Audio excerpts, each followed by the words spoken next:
Bonjour, jolie fleur, c'est Mathilde de Médite en fleurs. Et dans cette nouvelle vidéo, je vais te parler de magie verte et de magie blanche.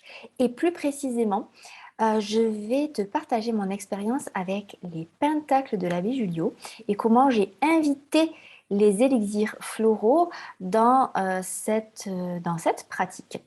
Alors, qu'est-ce que j'entends par magie verte? J'œuvre déjà avec la magie verte. Pour moi, la magie verte, c'est tout ce qui touche au potentiel de guérison que nous offre le règne végétal. Donc, tu vois, c'est très, très, très, très vaste. Ça peut inclure des choses comme la phytothérapie, les huiles essentielles ou alors des rituels qui mettent en œuvre des plantes, des tisanes, de la fumigation, de la sauge. Par exemple, nettoyer un espace avec de la sauge, pour moi, c'est de la magie verte. Et la magie blanche, on est sur un autre registre, plutôt avec des prières. C'est une façon d'invoquer des énergies bienfaisantes sans nécessairement passer par les plantes. Donc moi, j'étais à la recherche de ce genre d'outils de magie blanche avec une intention de trouver plus de chemins de protection. Voilà, on est dans une période troublée et à plusieurs reprises, j'ai senti le besoin d'être protégée par les plans supérieurs. Et c'est comme ça que je me suis intéressée de façon plus approfondie à la magie blanche. Alors, comme je suis entourée de super belles prêtresses, sorcières, slash magiciennes, j'ai posé la question autour de moi. Et la réponse qui a le plus résonné en moi, c'est celle d'Élodie. Élodie Mas qui m'a transmis énormément de choses sur la façon d'accompagner les femmes dans la guérison de l'intime. Et elle me racontait que pour elle, le plus efficace en termes de protection, c'était d'utiliser des prières en latin.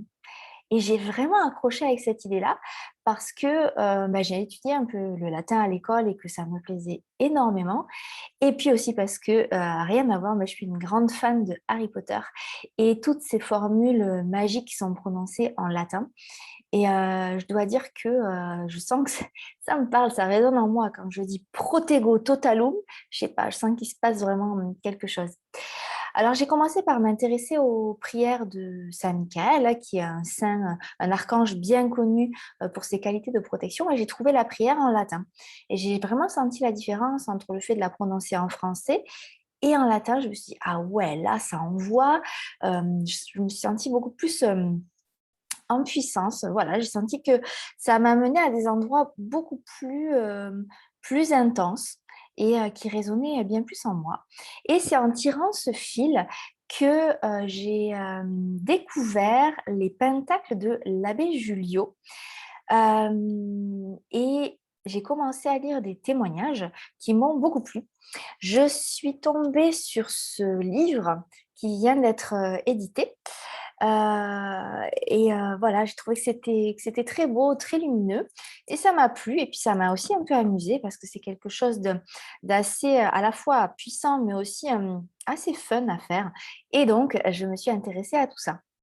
Alors au début, j'avais quand même des réticences à aller dans cette direction-là parce que, l'abbé Julio, c'est un prêtre, exorciste et bon, pour moi, on était vraiment au carrefour entre la religion catholique et l'ésotérisme et je suis pas forcément à l'aise ni avec l'un ni avec l'autre. La religion catholique, j'ai pas reçu d'éducation, catholique, même si je baigne dans un environnement et une famille, imprégnée par, le des aspects judéo-chrétiens, on va dire, mais j'ai pas été baptisée, j'ai pas été au catéchisme, donc tout ça, c'est, assez loin de moi et tout ce qui est ésotérique, ça me fait quand même un peu peur. Alors j'y suis allée, mais avec prudence et puis quand j'ai ouvert ce livre, j'ai senti que c'était OK. J'ai senti que, il y avait quelque chose de lumineux et qui allait pouvoir me soutenir. Alors peut-être tu te demandes qui est ce fameux abbé Julio si tu n'as jamais entendu parler de lui? L'abbé Julio, donc, c'était un prêtre qui est né au 19e siècle et il est décédé en 1912. Et c'est vraiment un prêtre qui s'est inscrit dans la lignée de tous ces prêtres guérisseurs, des curés de campagne qui aidaient les gens avec des prières, avec de l'eau bénite, avec du sel, avec de l'huile, c'est-à-dire en mettant du sacré dans des éléments très accessibles finalement. Et l'abbé Julio, il a pu accéder au cours de son parcours dans l'Église à des documents oubliés de l'Église, des documents notamment qui concernaient l'exorcisme et les prières. Donc ça l'a vraiment interpellé et il a traduit ses ouvrages du latin au français et afin de les rendre accessibles au plus grand nombre. Et en fait, il a le mot qui me vient, c'est canaliser, mais lui, il l'aurait certainement dit, pas dit comme ça, parce que ça, c'est pas un mot utilisé par les prêtres, mais en tout cas, il a reçu des figures qui sont donc ces fameux pentacles, ces figures avec à la fois des psaumes de la Bible en latin et des formes. Pour que ce soit plus explicite, je vais te montrer, je vais te montrer à quoi ça ressemble, tu vois, ce sera tout de suite beaucoup plus clair. Voilà à quoi ça ressemble. Donc ça, c'est un pentacle de l'abbé Julio que j'ai reproduit. Ça ressemble à ça. Donc tu vois, c'est souvent en rond, mais pas toujours. Au milieu, il y a un dessin avec des symboles simples, connus. Voilà, le calice et la colombe, là en l'occurrence. Et tout autour, tu as le psaume en latin, qui est écrit dans un alphabet sacré. Alors ça, moi, ça m'a énormément plu, cette histoire d'alphabet sacré. Regarde, ça ressemble à ça. Je l'ai reproduit dans mon cahier, en fait. J'ai trouvé les correspondances dans le livre et j'ai reproduit dans mon cahier. Et c'est vraiment quelque chose qui me plaît beaucoup. Je sens que c'est vibrant pour moi. Et le seul fait de tracer cet alphabet sacré, je sens qu'en moi, il se passe quelque chose, ça me pose et ça me connecte à quelque chose de plus grand que moi, tout simplement. Donc voilà à quoi ça ressemble, ces pentacles de l'abbé Julio. Et il en a reçu, entre guillemets, 46. 46 et chacun correspond à des indications bien particulières. Donc, écoute, je vais te repartager mon écran. Et donc, par exemple, celui-là, le calice et la colombe, il est indiqué quand on a des problèmes de peau. Donc moi, à ce moment-là, j'avais eu une éruption cutanée qui sortait d'un de ses os et je comprenais pas trop. Et bon, j'ai d'autres outils que j'ai utilisés, mais je me suis dit, bah, c'est l'occasion de se faire ce pentacle-là qui est justement pour tout ce qui est problème de peau. Ensuite, il y avait celui-ci. Je crois que c'est le pentacle de Marie et avec le symbole de Marie. Et celui-là, je l'avais utilisé pour les cauchemars. Mon fils faisait beaucoup de cauchemars et c'est pour la protection des enfants, protection contre les cauchemars. Donc ça m'a bien plu là aussi. Et je l'ai tracé et je l'ai posé à côté de son lit. Et celui-là, c'était un pentacle de guérison parce que mon amoureux était malade et que j'avais envie de le soutenir sur les plans invisibles pour favoriser sa guérison. Donc tu vois, il y en a vraiment plusieurs et chacun a ses propres indications. Alors comment est-ce que ça marche? Honnêtement, je sais pas. Je sais pas, j'ai que des hypothèses, je prétends pas du tout avoir la vérité là-dessus. Tout ce que je peux te dire, c'est que moi, d'après mon expérience, ça marche et je te donnerai peut-être d'autres exemples tout à l'heure, mais voilà, les cauchemars, mon fils rapidement, il en a plus eu, alors que c'était une phase assez intense, où il était connecté à des choses assez, sombres et effrayantes pour lui. Mes problèmes de peau sur les doigts, se sont résorbés assez rapidement et mon chéri a retrouvé la santé aussi, assez rapidement.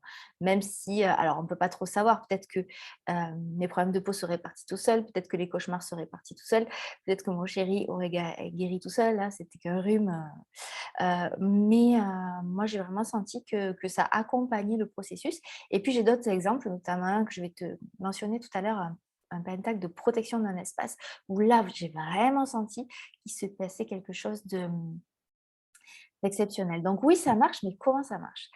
Eh bien, d'après moi, d'après ce que je sens, et ça n'engage que moi, je sens qu'en traçant ces pentacles, je me connecte à un égrégore de foi, à un égrégore de lumière, à un égrégore angélique aussi, parce qu'il y a beaucoup de pentacles et c'est en général ce que je préfère qui contactent aux anges. Il y en a un pour Gabriel, Michael, Raphaël notamment. Je pense qu'on est vraiment dans le champ de la magie blanche et positive. Dans les pentacles, il n'y en a aucun qui a vocation à nuire à quiconque. C'est vraiment pour se protéger. C'est vraiment pour se protéger, pour se soutenir. Donc moi, je sens vraiment qu'on est dans quelque chose de très positif dans la magie blanche. Et puis, je sens aussi qu'il se passe quelque chose avec ces dessins et cet alphabet sacré, quelque chose qui est un peu comme les ondes de forme. Je pense que tu connais les fleurs de vie qui ont une forme particulière qui qui émettent des ondes de forme, qui informent la matière de par leur structure et leur dessin tout simplement. Et je pense qu'avec les pentacles de l'abbé Julio, on est dans quelque chose de cet ordre-là. Alors, si tu as envie de te lancer, je vais t'expliquer comment moi je m'y prends et, comment, et pour que tu puisses à ton tour essayer. Alors en fait, ce qui est conseillé, c'est de reproduire le dessin parmi le catalogue, entre guillemets, qui est disponible dans ce livre-là, l'un des 46 dessins, et le tracer à la main. Donc comment faire? Première étape, choisir le pentacle qui va vibrer le plus par rapport à ta demande. Donc tu verras, là par exemple, j'ai l'évêque qui est là pour les causes difficiles ou désespérées ou pour la sensation d'être prisonnier ou enfermé. Donc typiquement, pendant les confinements, bah, c'est typiquement le genre de pentacle que j'aurais pu tracer. L'ange de la prière, le 10e pentacle, il va être plutôt indiqué pour des problèmes financiers. Donc on est sur autre chose.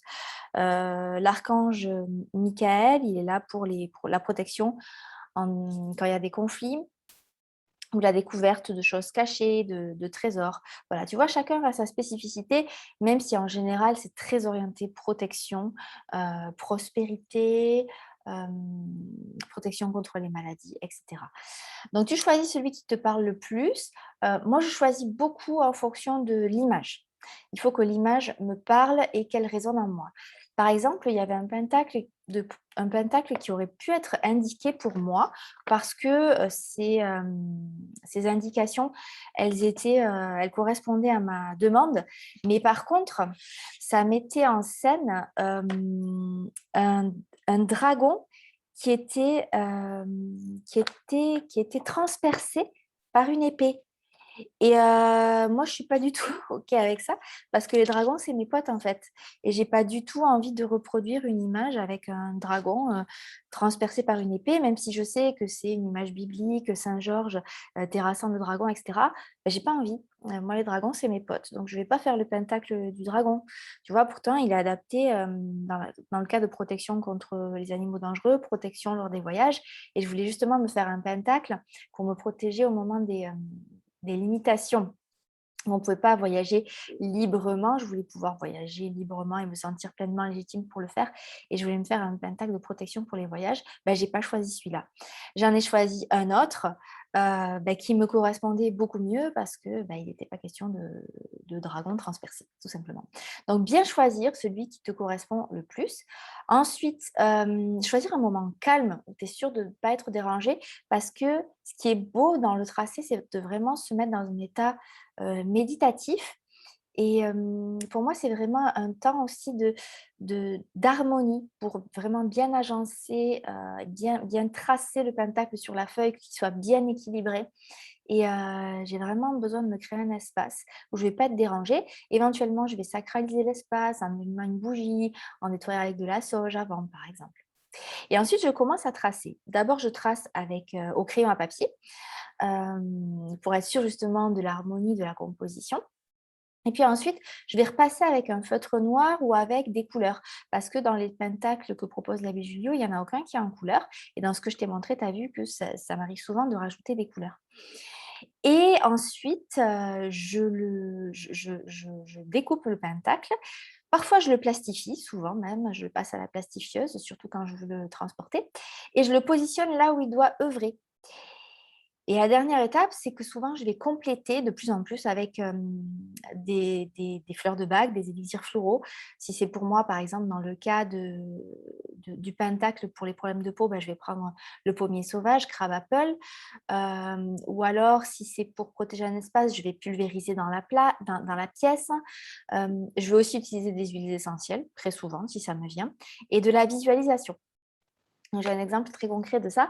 L'autre jour, j'avais un gros souci, c'est que, il y avait une intrusion dans un appartement dont je suis propriétaire, mais que je n'habite pas et qui à ce moment-là était vide.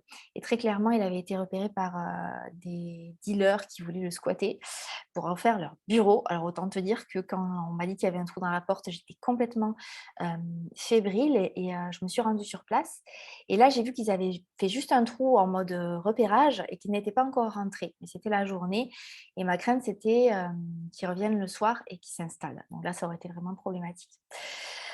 Donc, qu'est-ce que j'ai fait? Je suis rentrée chez moi après avoir vu ça, après avoir moi-même pris du rescue parce que j'étais dans un état de stress pas possible et j'ai créé un pentacle de protection. Je l'ai dessiné, je l'ai imprimé, je l'ai plastifié et je suis retournée sur place et je l'ai collé sur la porte depuis l'extérieur. Je l'ai carrément collé sur le trou et j'ai senti que c'était pas suffisant, qu'il y avait besoin d'un que j'avais besoin de soutenir l'installation de ce pentacle en y mettant mon empreinte énergétique. Et donc, j'ai visualisé, je me suis mis dans l'appartement et je visualisais mon espace, mon aura qui s'expansait jusqu'à prendre tout l'appartement. Et en y mettant beaucoup, beaucoup de lumière et aussi beaucoup de conviction et en disant personne ne rentre ici sans mon autorisation. Et c'était extrêmement fort. J'étais vraiment dans un état second et je sentais vraiment des boucliers se déployer tout autour de moi et tout autour de l'appartement.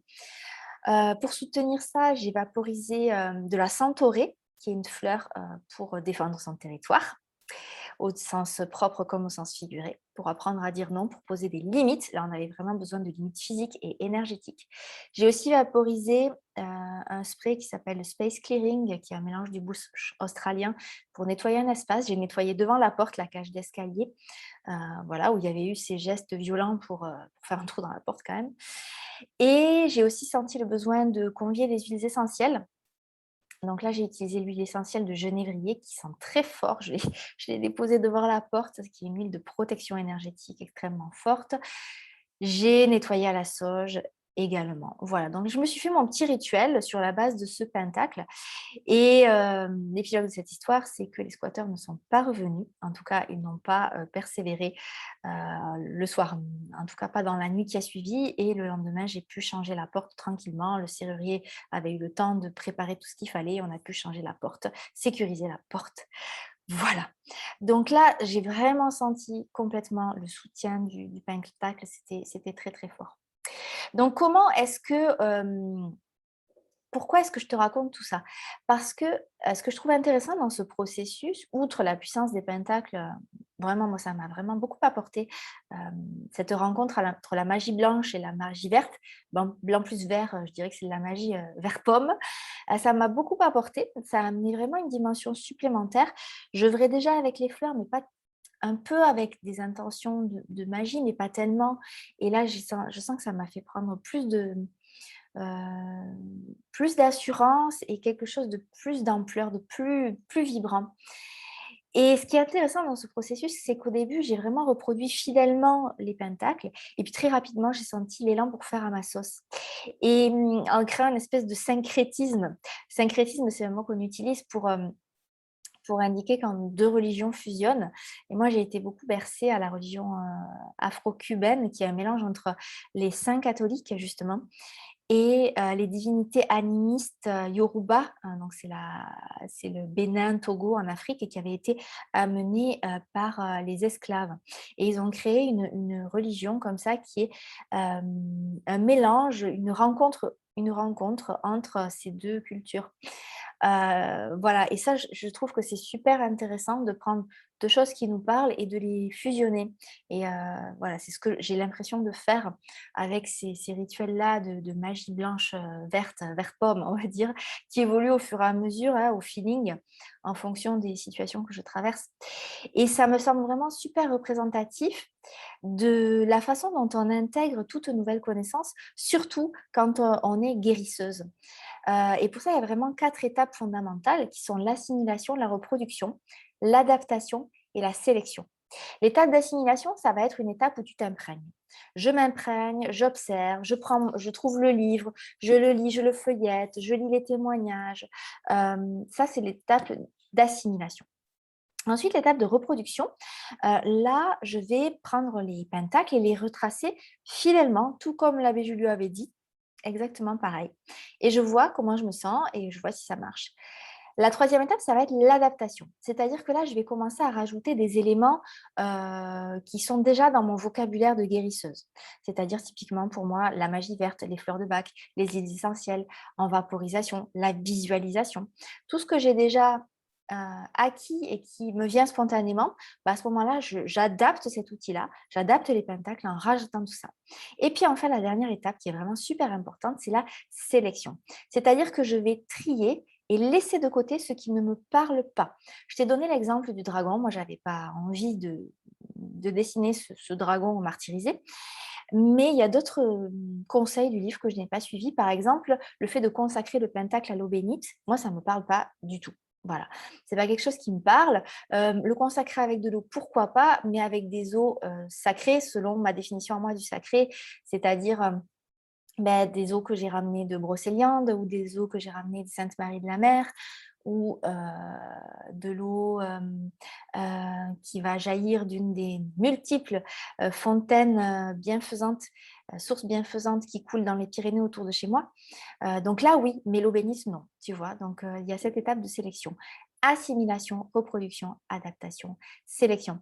Et ça, c'est un processus vraiment fondamental qui a été décrit par Carl Gustav Jung, qui était un psychologue des profondeurs, euh, qui permettent d'aller vers un chemin d'individuation, c'est-à-dire de faire les choses à sa sauce, ça je te le dis dans un langage profane, c'est-à-dire quand tu avances dans le monde en tant que guérisseuse avec des outils, les utiliser à ta sauce en fonction de ce qui te correspond parfaitement, en parfaite adéquation avec tes valeurs et avec ton essence. Donc ce processus-là, il est extrêmement important, il permet de se différencier et d'être parfaitement aligné.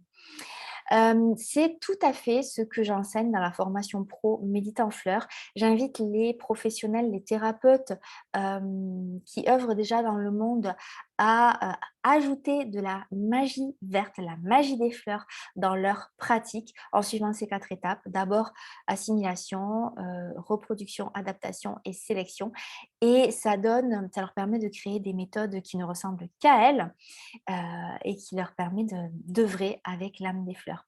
Donc, si tu as envie de faire pareil, que tu sois une thérapeute déjà en exercice ou alors que tu aspires à le devenir et que tu aspires à œuvrer avec la magie verte, eh bien, je t'invite à te renseigner sur mon site web méditeenfleurs.com dans l'onglet Approfondir formation pro et tu verras le détail de ce programme de formation si ça t'intéresse. Et puis, si tu es simplement curieuse et que tu as envie de tracer ton premier pentacle de l'abbé Julio, eh bien, je te partage un exemple de pentacle que tu vas pouvoir télécharger en dessous de la vidéo. Et voilà, ça te permettra d'avoir un premier modèle et puis de t'entraîner et à voir si c'est une magie qui est faite pour toi. Je te remercie pour ton attention et puis je te dis à très très bientôt.